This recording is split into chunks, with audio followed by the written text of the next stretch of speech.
back, all you nerds. This is Nerdy by Nature, and as always, I'm your host, Agent Smith. And I'm Captain Rogers. Before we get started, just a reminder as to where you can find us and listen to us. So we're available just about anywhere that you can find podcasts, really, such as Spotify, YouTube, audio only in that case, iTunes, Google Podcasts, Breaker, CastBox, and Anchor, our platform of choice for podcasting. So in this episode, we'll be reviewing the Oscar-winning war drama 1917, directed by Sam Mendes, and the story is actually based off of, it's pretty cool, a story that he was told growing up by his grandfather, Alfred Mendes, who served in World War I as a messenger as an adolescent. So we'll discuss that later in the show. It's a really neat story that Cap and I both really enjoyed once we did the research behind it. And so a quick reminder, our last episode was a review on the renamed Harley Quinn Birds of Prey movie. So if you haven't had a chance to listen to that, feel free to catch up, come back, and give this one a listen. So with that, Cap, let's go ahead and dive right into this review of 1917. It's a movie that we both really enjoyed, and it's just one that we didn't really have time to see before, just got busy with other episodes,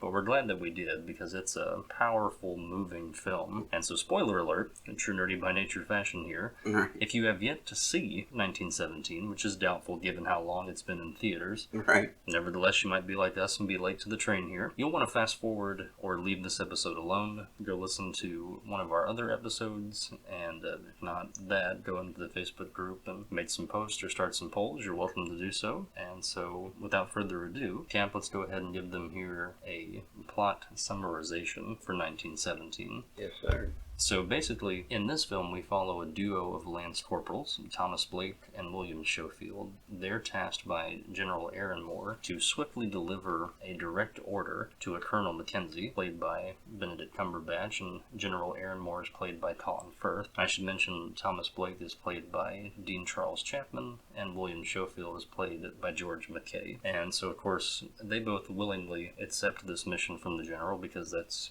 who's in command. Right. Little do they know, it's kind of a suicide mission, as they have to trudge through no man's land, the city of Acoust, and other obstacles to try and reach this particular battalion led by Colonel Mackenzie, who is trying to eradicate what they think is a retreating German army. And of course they really did retreat, but it's one of those situations where both of these Lance Corporals have to take the General at his word. Other people, as they notice on their end of the front line, are like, are you crazy? Right. We just lost men the night before. You're going to go across no man's land to try and stop another battalion? Good luck. And so we watch them literally go through the hardship of having to not only cross no man's land, but try and, just hope that they don't run into an outnumbered, what would surely be, a massacre situation. Right. And they, don't get it twisted, they are hesitant to take on this mission, but there is some extra, incentive for them to do so. Of course, because in the terms of Thomas Blake, his brother, Lieutenant Joseph Blake, is a part of this particular battalion of about 1,600 soldiers who are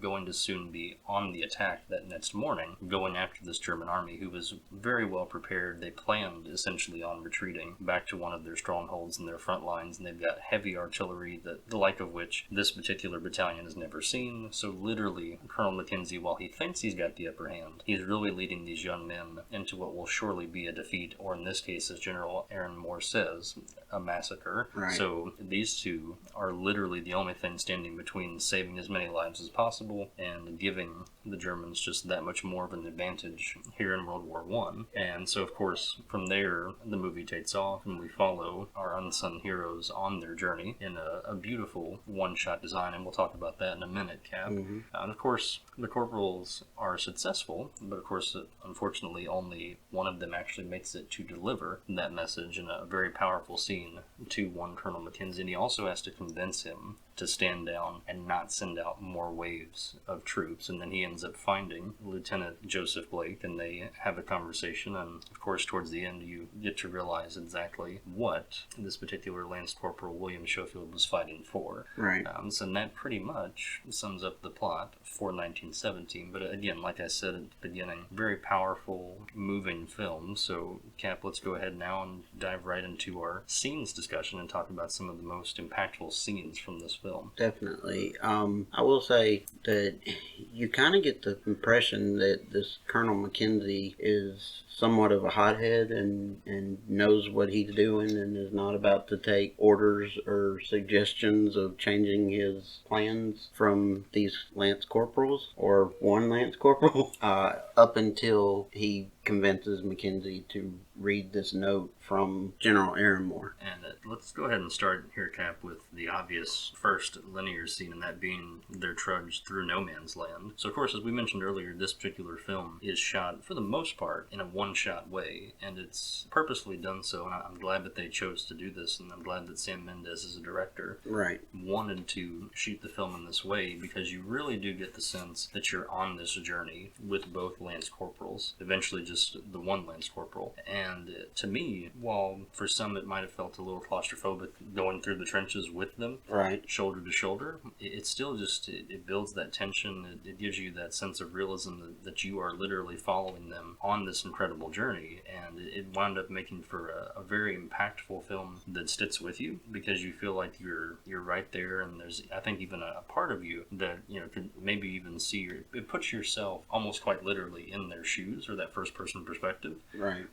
Almost like a first person shooter video game for those of you that are video game heads. So to me, being a production major in college myself, I just really appreciated, it was obvious why they won the Oscar for cinematography, put it that way. Definitely. The whole scene where they were going through no man's land was just an edge of your seat, just incredibly exciting scene. I mean, they were going through all of this mud and just going up over hills and just not knowing whether or not they were going to hear shots as soon as they popped their head up, and just like going through all the mud. They were sliding around, hardly able to keep their stance, and of course, sadly, there were tons of, you know, dead bodies just everywhere, and they were trying to steer clear of all of those, sometimes not successfully, and it was really gut-wrenching and just excitement, not in a good way.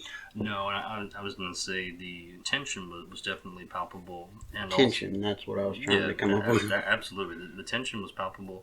And in each moment or bunker, you know, hole that they had to try and crawl through or around, there's all kinds of different obstacles, whether it's barbed wire, dead bodies, slick mud that they didn't want to slip on, because, of course, one of the captains that told them, yeah, knock yourselves out, you know, we just lost a bunch of men, but if you think the Germans have retreated, there's no man's land, here's the direction you need to go to try and get to the city of Akust, best of luck. And how they had to deal with that thought just from that guy right before they go on this, what they assume is probably going to be their last mission. Oh, it's very much a suicide mission. It's one where you just, you know, you have to fully have faith in your general and that direct order of, okay, they have retreated. It's just us out here. We're going to take our time, even though we're pressed for time, and make it to the city of Akust and through to this battalion. But still, just the sheer mindset of, at any moment, you know, a swarm of German soldiers could come to our left or our right or behind or in front and take us out. You know, anything. Stray bomb, stray, you know, cannon shot. I mean, just any weapon that they're not prepared for, because it's just the two of them. I mean, just had to be terrifying. And you get that sense of fear throughout the no man's land scene. Definitely. And the fact that, you know, George McKay playing Lance Corporal Schofield, he was the one that was, you know, I'm not sure we should do this. This is not a good idea, and this is suicide, and I'm not going to let you go alone, but I don't feel good about doing this. And, you know, Dean Charles Chapman as Lance Corporal Blake, he had an incentive to do it. I mean, he found out that his brother is possibly going to be slaughtered, and so there was no stopping him. So Schofield, all he could do was go with him, and you could just feel the tension the whole time, and it was surprising how in-depth and how much I lost myself into the movie while it was going on. Oh yeah, and I think that Mendes as a director did a really good job of capturing the sheer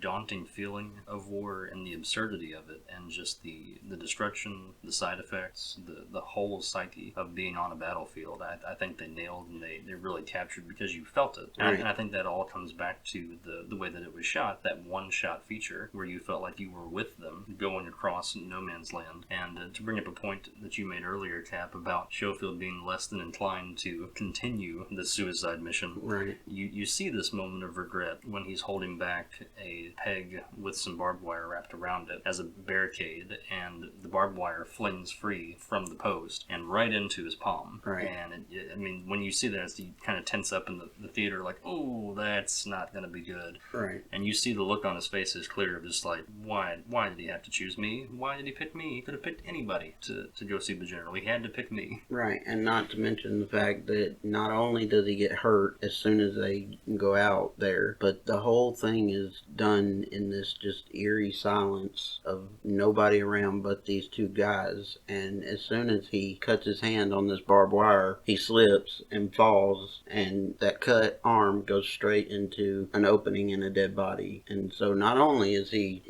cut, now he has to worry about, oh, great, now am I going to die from some infection or... Right, as it slips right into that chest cavity, folks. I Right. mean, it's a scene where when you see it, you're like, oh boy. Right, and it just, all of this stuff compounded on top of it, of each other, just makes the the tension, I'm going to say it 1,000 times, just so much worse. Yeah, but I mean, you're right though. You could cut it with a knife, and of course that was all by design. And so from there, we get into the bunker scene where they arrive, rifles rightfully drawn, and they realize, oh wow, the Germans really actually have retreated. This bunker it looks to be abandoned. Let's scope this out and see what we can find, if anything, before we trudge on to try and reach a coast. But let's at least do ourselves due diligence and not get blindsided here, and let's see just how abandoned this bunker is. Right. And they wind up trying to find a shortcut through the bunker. Of course, Lance Corporal Blake says, oh, it looks like this particular path cuts straight through. Let's go ahead and take it and we'll be safe. And they wind up going through this, what seems to be sort of a bunker within a bunker, if you will, that does have a direct path through no man's land as it continues. But as the Germans often would do in warfare, whenever they would retreat or leave a particular bunker or previous front line behind, they would usually leave a path of destruction or some forms of booby traps because they knew that the enemy would follow. Right. And,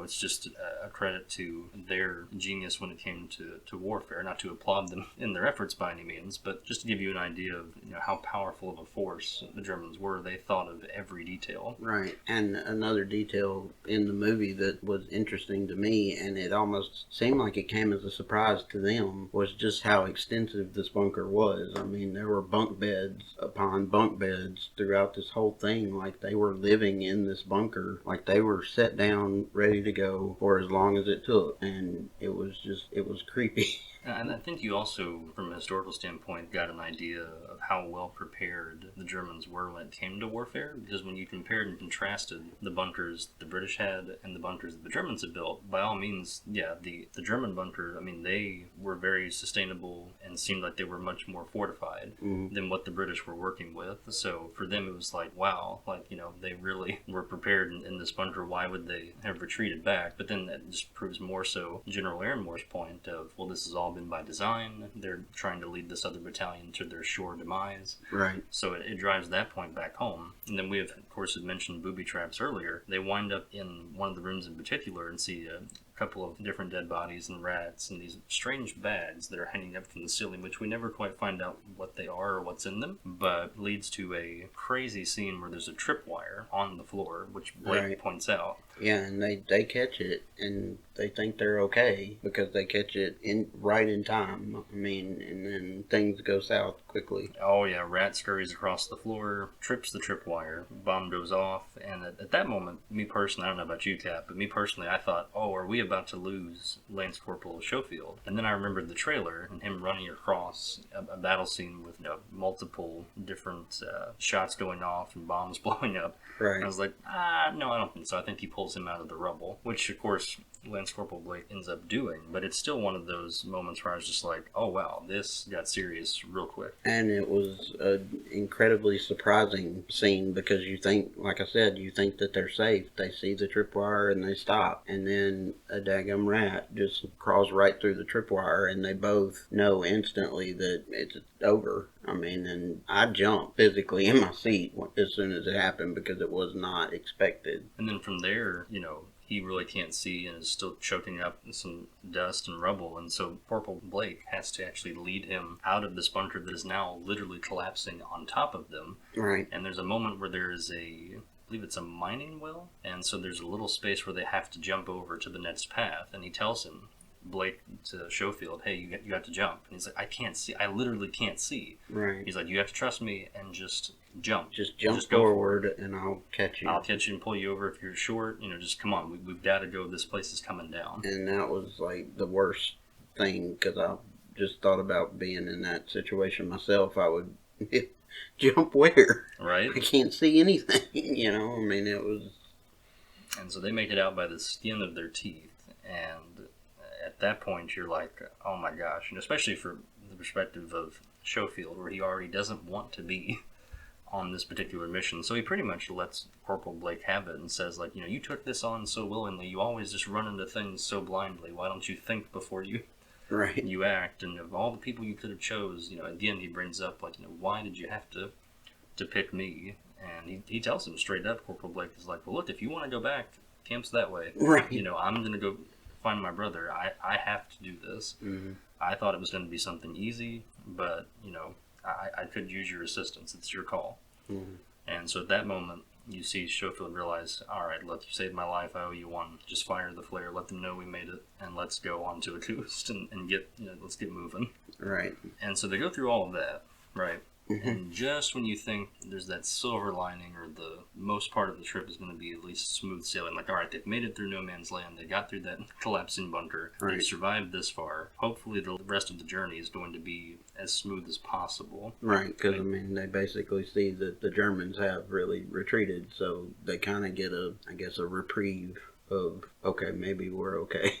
And it's even a peaceful moment as well, because they're sharing some stories, trying to lighten the mood of, okay, let's forget what just happened, mm-hmm. not think about it, and make some jokes. And they end up coming across this destroyed farmhouse, but it still has some moments of beauty, because there's these blossoming cherry trees, which Thomas Blake actually has a little bit of knowledge on, and he explains to Schofield the different types of cherry trees, and so they're starting to seem like, okay, this is taking a nice turn, so that maybe they'll have a little bit of a smooth path here. Well, and one interesting thing to me was the fact that the scenery completely changes. Like, you go from this bunker and no man's land that was just all mud and just torn up landscape to this nice looking farmhouse with a pond beside it, and all the green grass and everything was around it, and it looked normal. Yeah, just kind of like a nice German cozy countryside. Right. And it's quite beautiful with the cinematography and the angles that it's shot. Of course, obviously parts of the house on the inside have been wrecked and destroyed, but still the scenery around it, you're absolutely right, it's that contrast of,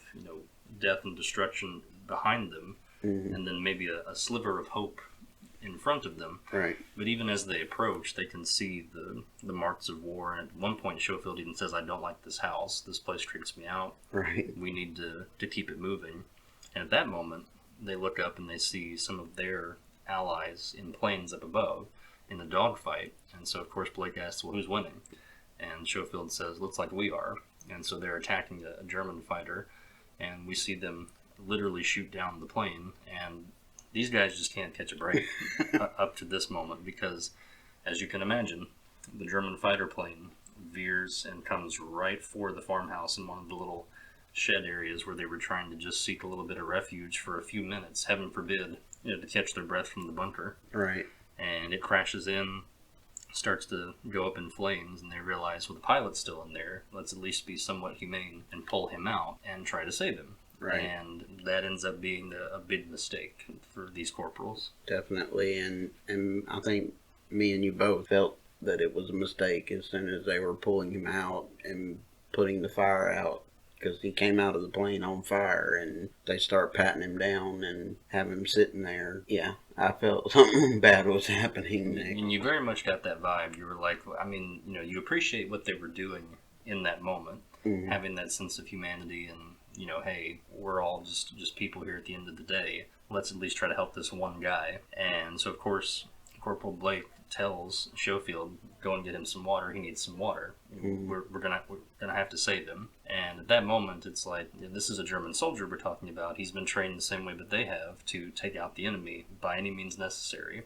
And let's be real, can this German soldier really trust 2-1. Right. Those odds aren't good, and he has no way of knowing if they're going to really save him or torture him. So Right, and he more than likely can't even understand what they're saying because I'm sure he speaks German and they're speaking English. So. right, and it could be broken English, language barrier. Right. So and the next thing you hear while Schofield is getting a helmet full of water is Corporal Blake saying, "No, no, no." And then that's when you realize it's like, oh, okay, yeah, something is not going his way. And so it pans back and you see that Corporal Blake is quite literally being stabbed by the German soldier. Right. Schofield screams, takes him out with his rifle, but a little too late. And it's a moment that I know we didn't see coming while we were watching the film. I fully expected both of them to make it in some way, form, or fashion to the front line there on the British side.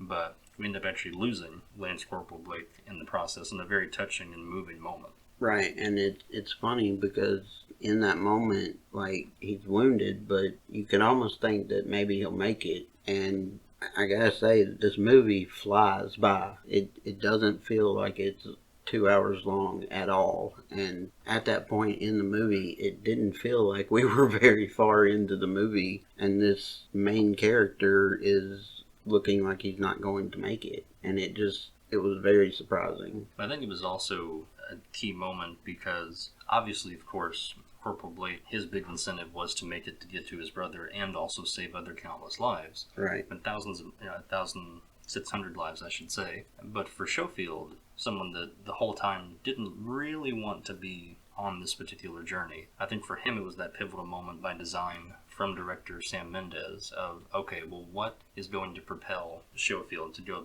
the other half of the way? Right. And Corporal Blake passing on out of an act of kindness, I think, was all the incentive that Corporal Schofield needs, because Corporal Blake tells him, find my brother, give him this photo, write to my mom, tell her I wasn't afraid when I passed away. It's a very, like I said, powerful and impactful moment that, again, we weren't expecting, but it was just great the way that it played out, because then at that point you realize, okay, Schofield's got all the incentive he needs. He's going to make it. Let's see how he makes it. Right, and I gotta say that George McKay in this movie as Schofield goes through such a character development that is so complete and vast that it's criminal that he didn't get nominated or win an Oscar just for his performance. I mean, it's just crazy because, I mean, he goes from, not wanting to be a part of this and not wanting to join in this mission at all anyway, to, okay, well, you're going to go whether I go or not because of your brother, so I need to go to help you and keep you safe. And then as soon as Corporal Blake passes, then he moves from keeping him safe to, okay, now I've got to finish this and make sure that your brother gets this message and that we succeed in this mission. And it's just a crazy, awesome character development. And yeah, his performance, I think we both can agree, was by far my favorite throughout the film, which granted the cast list here is small, but still, it's just one where it's very impressive and a great job by George McKay to convey a different range of emotions throughout the film.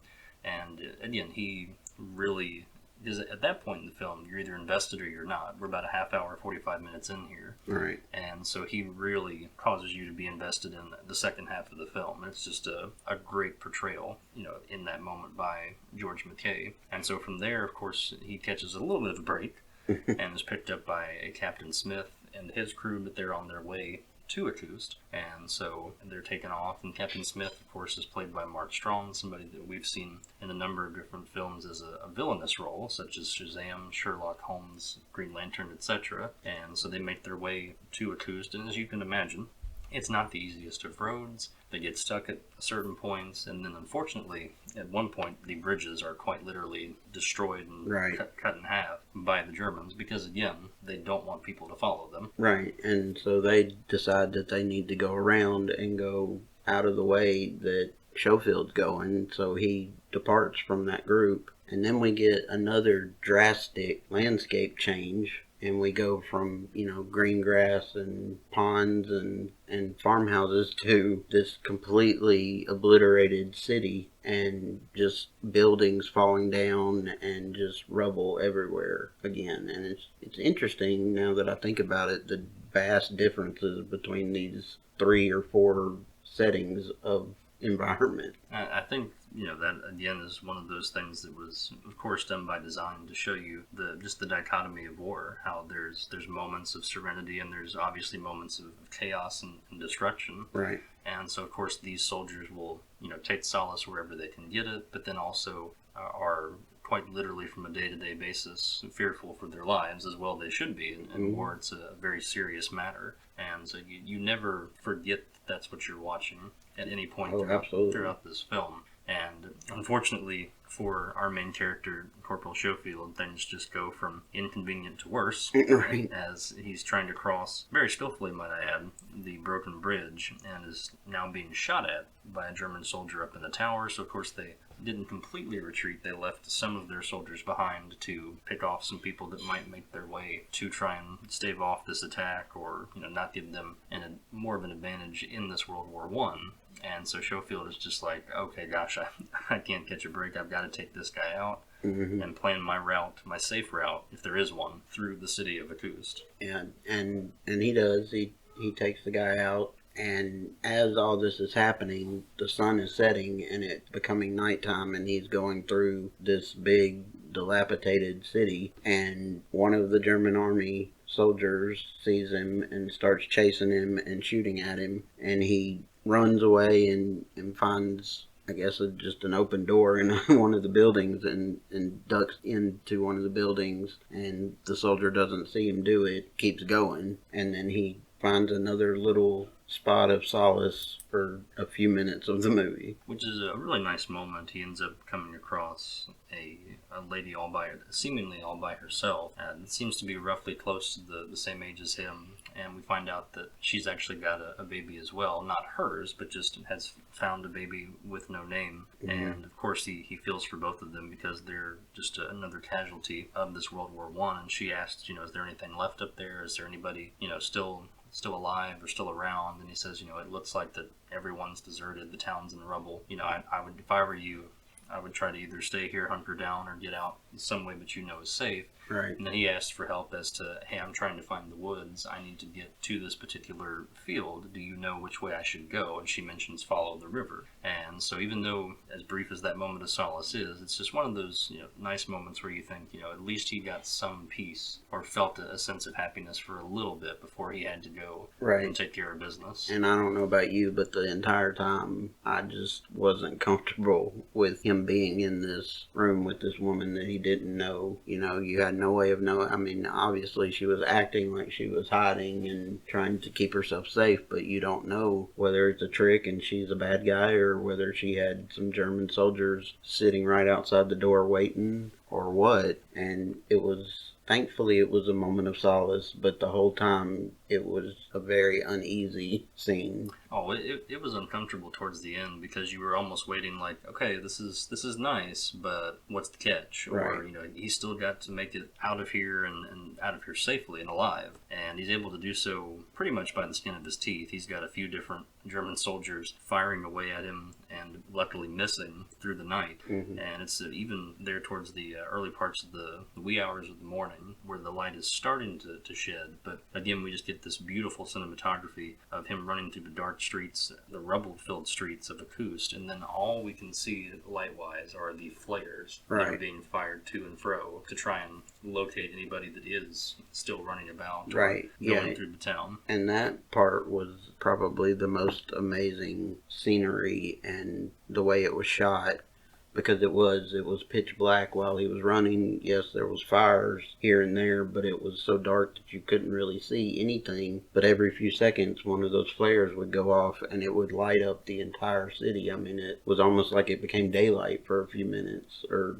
a few seconds, and it was amazing how it looked and everything. And I think it was also important because it lit up, obviously, Schofield, and you got to see in chunks his hurried fear of, I need to get the heck out of here now and find that river and find those woods. Right, because it also highlighted where he was And, you know, if we could see him, then obviously the German soldiers that could be there would see him as well. Exactly, and so he winds up making it into the river and is pretty battered and bruised throughout some different twists and turns and small waterfalls, but he winds up eventually making it, not drowning, thankfully, and finds his way into the wooded area, comes across this battalion that he's not quite sure is the one that he needs to find, and a very beautiful pre-battle song is sung. It's a very somber moment for sure. It's one that you just watch and think, okay, yeah, this seems like this is something they would do before battle. So, and I think for the most part, I'm not a World War I expert, but it seemed like the historical accuracy was they took their time and really got into the details. Well, and as soon as he reaches this area,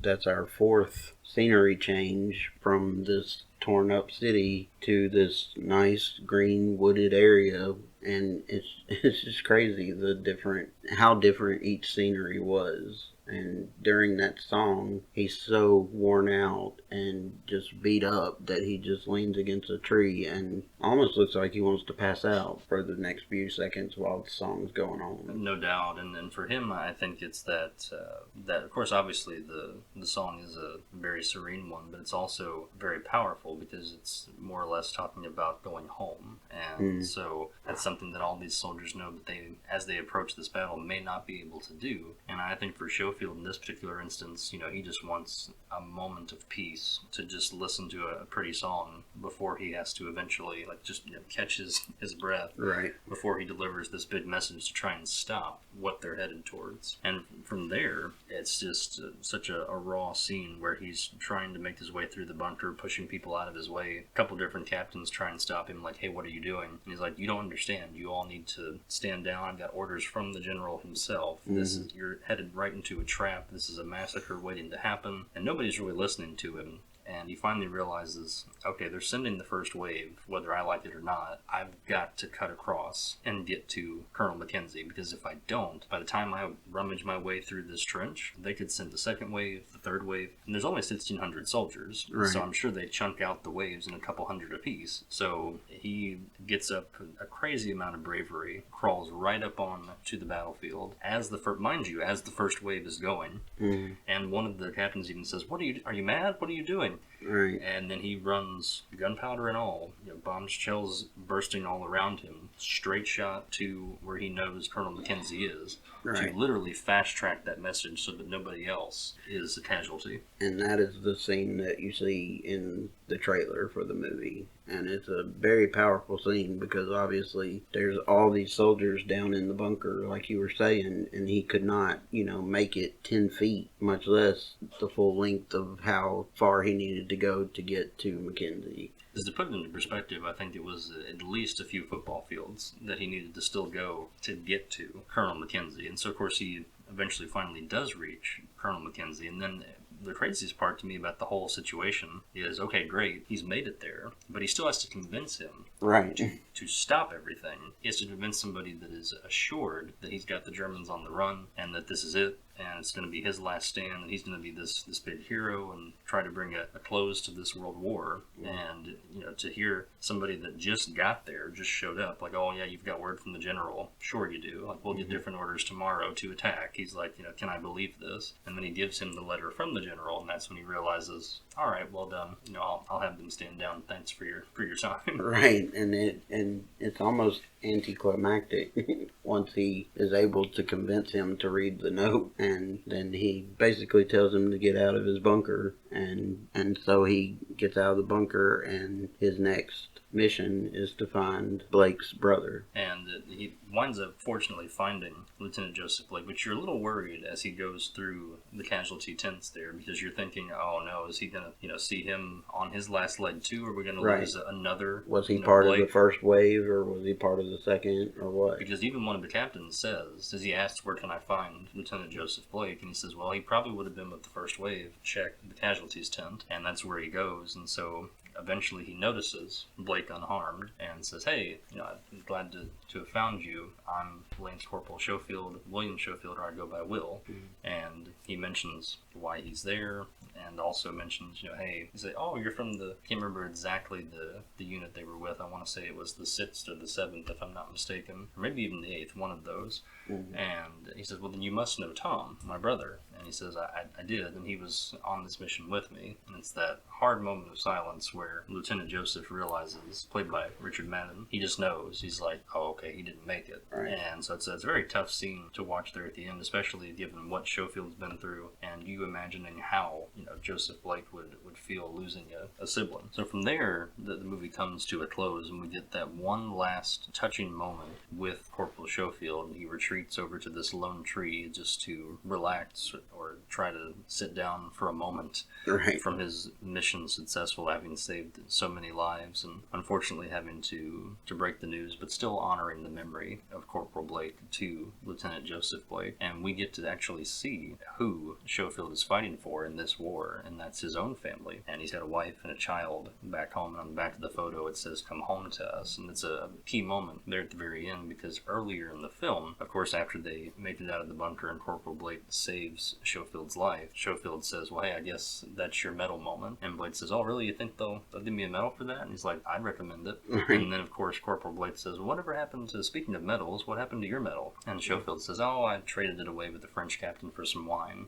It's just a piece of tin. And Blake is outraged and is like, I can't believe you would do that. It's important. It's not just a piece of tin. It also has a ribbon. And it's just kind of that funny little moment jab between the two of them. But then Blake gets very serious and he says, wouldn't you want to bring that home to your family? And so then we see that it's implied, I think, in the film that this is Blake's first tour in World War I, whereas Schofield has been on multiple tours. Right. And so he's been back home, and he's trying to explain to Blake that it's very hard to go back and then come back into war and float between the two realities. Right. And he gets kind of choked up and just eventually clams up and doesn't talk about it and walks off. And then you pan back to Blake, and his reaction is very much okay, sore subject. Right. I get it. And so then later on in the movie, you find out that there's a big reason as to why he was so uneasy, because, try putting yourself in his shoes, imagining leaving a wife and your child or a significant other, what have you. Can't imagine. Right. And obviously there's a big thing with soldiers having trouble adjusting going back home and living as a civilian, especially when you're going to have to leave again. And I'm sure they get to a point where they're just thinking, I'd rather not go home until I can go home for good. Right. And I think that was very much so the case for Schofield in that moment of, if I'm going to go home at this point, I want it to be permanent. Right. And again, this movie overall was just very enjoyable to watch, very powerful, moving, as we've mentioned multiple times throughout this podcast, and it's very deserving of all of the Oscars that it won and the nominations that it garnered, because the cinematography is top-notch, the sound mixing is subtle sometimes, and then very upbeat and tense where it needs to be in others. And they did a really good job of bringing the soundtrack into it at the right times, and then having the other moments where it's eerily quiet and there's nothing. It was incredible, and the score is moving. There's no doubt about it. And the visual effects as well that you get throughout this film are just incredible. So we highly recommend it. But before we go into our True Nerdy by Nature ranking here, Cap, I did want to mention a pair of fun facts about the film, and one of which, of course, this particular plot and story is based off of a story that director Sam Mendes was told by his grandfather, Alfred Mendes, who was actually a messenger in World War I, and in fact actually went across no man's land himself, so the story goes. And to the best of my knowledge, per Esquire.com, he was by himself, and he was a younger lad at this time, and so he stood about 5'5", give or take, and there was a mist or a fog that was pretty consistent on no man's land, and so it was about 6 feet itself, and so he was quite literally almost undetectable at his height and his size. He was pretty fast, pretty small frame, and so he was able to make it across no man's land and get this message, whatever it was. And so that really sparked this particular story and movie done by Sam Mendes. So it was a pretty neat little nugget of knowledge there. And at the end of the movie, I believe Mendes does a in loving memory or in honor of Alfred Mendes. Right, and that was the moment that led us to question, was this based on something that had to do with that person, and was Sam Mendes related to a historical figure that this actually happened to, in some way happened to. Right. And then, of course, speaking of history, so the other cool moment is that the day that the movie takes place on, April 6, 1917, coincidentally, is actually when the U.S. decided to enter into World War I. So it's not really any reference to the movie itself, it just happened to be a coincidence that the day they chose was also the same day that the U.S. entered into World War I. So that was kind of a fun factoid, I thought. Yeah. But with that, Cap, let's go ahead. I'll let you start. Where would you clock in on a true nerdy by nature ranking here? We'll remind you, the listener. So when we rank these movies, we go by a number of nerds. So 1, of course, being absolute hot garbage. don't waste your time. 2, 5 being this is game-changing, iconic, classic. Just have to see it. One of the all-time greats. Yeah, and I would put this movie squarely at a 4. I mean, the more I think about it and talk about it, the more I enjoyed it, and the more I want to go back and watch it again. And to want to watch something again really raises that score for me. I'd have to agree. I think for me personally, it clocks in at a 4 nerds as well. And really the only reason I wouldn't give it another half a nerd or a 5 is only because of course it's Oscar worthy and it won the right awards. And for the genre itself, I think that's the only reason why I'm not giving it a higher ranking, is because for me personally, I don't watch a lot of war movies. Right. But this is one of the better ones that I've seen done. I think historical accuracy wise, although I'm not a history major, right, it seems to me like they got a lot of things right, and it's one that I definitely want to go back and watch again, because in following them on this journey, you are sucked into those characters by design. But a second time through, I really want to go back and look at that scenery and see some things that maybe I missed, or some little details or nuances that really make the movie in and of itself with those characters. Oh, absolutely. Because you get immersed into this world because of that one shot. Exactly. And watching it one time, you know that there are little things that you could go back and pick out for sure. And again, this is a movie that we would highly recommend. That, of course, I'm sure it'll be available eventually once it leaves theaters on digital for download. But if you have a chance and it's still in a theater near you, by all means, your boys recommend go check out 1917. Absolutely. Fantastic film. And so that's going to pretty much wrap up this episode of Nerdy by Nature. In our next episode, we're both excited. This was actually a heck of a steal at Books A Million. So we both found Moon Knight by Jeff Lemire, Greg Smallwood, and Jordy Belair. And it's a collected run of Moon Knight 1 through 14, and they do somewhat of a retelling of Mark Spector and the Moon Knight character. And it's one that we both are enjoying as we read it. And once we finish that up, our next episode will be of course, collected edition review of this Moon Knight series. And just to read a quote on the front of the book here, it says that Lemire and Smallwood are telling a story that not only pushes the character into new depths, but the comic book format as well. So it's definitely one that we're excited to read and to deliver to you. Absolutely. And just a quick announcement, we're not sure on the time frame just yet, but we will be adding a video format to the show, which will be available on YouTube. So you, the listener, will get to see live action.